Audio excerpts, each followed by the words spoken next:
BNP ছাড়া ভোটের রাজনীতিতে দেশে আর কোনো দল উল্লেখ করার মতো নেই। তাই দেশ গঠনে বিএনপির কাছেই মানুষের আশা বেশি বলে মন্তব্য করেছেন নাগরিক ঐক্যের সভাপতি মাহমুদুর রহমান মান্না। 2011 সালের 6 জুলাই তৎকালীন বিরোধী দলীয় চিফ হুইপ জয়নুল আবেদিন ফারুকের ওপর হামলাকারীদের গ্রেফতার ও বিচারের দাবিতে জাতীয় প্রেস ক্লাবে বাংলাদেশ গণজাগরণ দল আয়োজিত প্রতিবাদী সমাবেশে তিনি এমনটা বলেন। হাবিব আহমেদ আশিকের সভাপতিত্বে অনুষ্ঠানে বিএনপি চেয়ারপারসনের উপদেষ্টা মোয়াজ্জেম হোসেন আলাল দাবি করেন, পিআর পদ্ধতিতে নির্বাচন হওয়া দেশগুলোয় স্বাভাবিক সরকার নেই। এ সময় কল্যাণ রাষ্ট্র গঠনে প্রশাসনের সংস্কার দরকার বলে উল্লেখ করেন বক্তারা।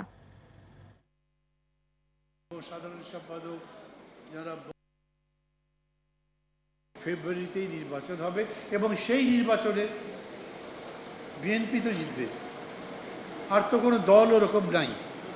আছে কেউ কেউ এইটা ওইটা বলছেন, কথা বলছেন, বিশাল বিশাল সভাও করছেন, কিন্তু ভোটের কথা যদি বলেন, মানুষের কথা যদি বলেন, তাহলে এখন পর্যন্ত হয়তো বিএনপির সেরকম করে কোনো প্রতিদ্বন্দ্বী নাই।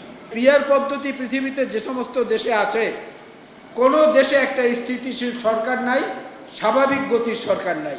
নতুন ভবন তৈরি করার আগে পুরাতন ভবনকে আগে ভাগে ভেঙে দেওয়া যাবে না।